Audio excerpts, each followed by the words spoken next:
Commission, collection, corruption. Bharathi, இங்க வா. இந்த கட்டுரையை எல்லாரும் கேட்கிற மாதிரி சத்தமா படி. முன்னுரை. மாண்புமிகு உயர்கல்வித்துறை அமைச்சர் கோவி செழியன். திராவிட மாடல் உயர்கல்வி முடங்கி போன அமைப்பு.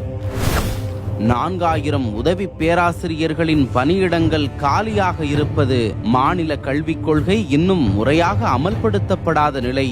தமிழ்நாட்டின் முக்கியமான பல்கலைக்கழகங்கள் இன்று நிரந்தர துணைவேந்தர் இல்லாமல் செயல்படுகின்றன. இவையெல்லாம் திராவிட மாடல் என்ற பெயரில் நடைபெறும் நிர்வாக அலட்சியத்தின் வெளிப்படையான சாட்சிகள்.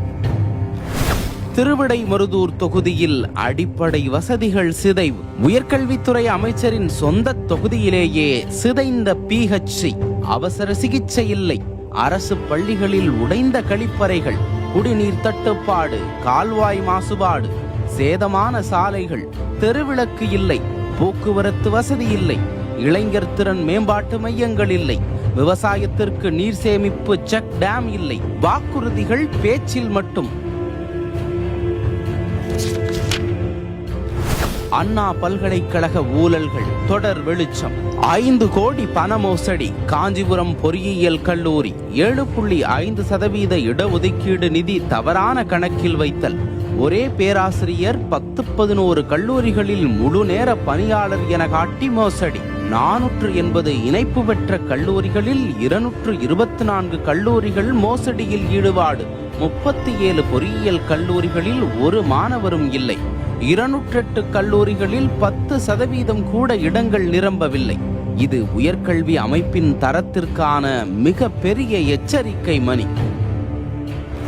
பெரியார் பெயரில் அவமானம், சாதிய கேள்வி. சேலம் பெரியார் பல்கலைக்கழக தேர்வில் தமிழ்நாட்டைச் சேர்ந்த கீழ் ஜாதி எது எனும் கேள்வி கேட்கப்பட்ட சம்பவம் சமூக நீதியை பேசும் திமுக அரசுக்கு பெரும் அவமானமாக மாறியுள்ளது. பெரியார் மண்ணில் இப்படிப்பட்ட கேள்விகள் எழுவது உயர்கல்வித்துறையின் சமூக விழிப்புணர்வை முற்றிலும் கேள்விக்குறியாக்குகிறது.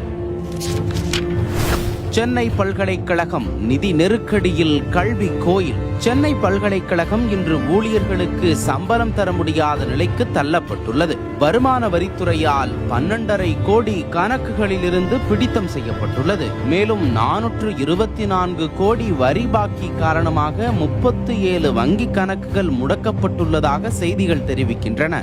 மின்சார கட்டணம் 80 லட்சம் செலுத்தப்படாவிட்டால் முழு பல்கலைக்கழகமும் இருளில் மூழ்கும் அபாயம் உள்ளது. முடிவுரை. திராவிட மாடல் என்ற பெயரில் உயர்கல்வித்துறையும் அமைச்சரின் சொந்த தொகுதியும் நிர்வாக அலட்சியம், ஊழல், வாக்குறுதி துரோகம் ஆகியவற்றின் சின்னங்களாகவே மாறியுள்ளன. தமிழ்நாட்டின் மாணவர்கள், ஆசிரியர்கள், விவசாயிகள், பொதுமக்களின் எதிர்காலம் தொடர்பான கேள்வி. திமுகவே ஊழல், ஊழல்லாம் திமுக. இந்தியாவிலேயே ஊழலுக்காக கிடைக்கப்பட்ட ஒரே அரசாங்கம் திமுக அரசாங்கம்.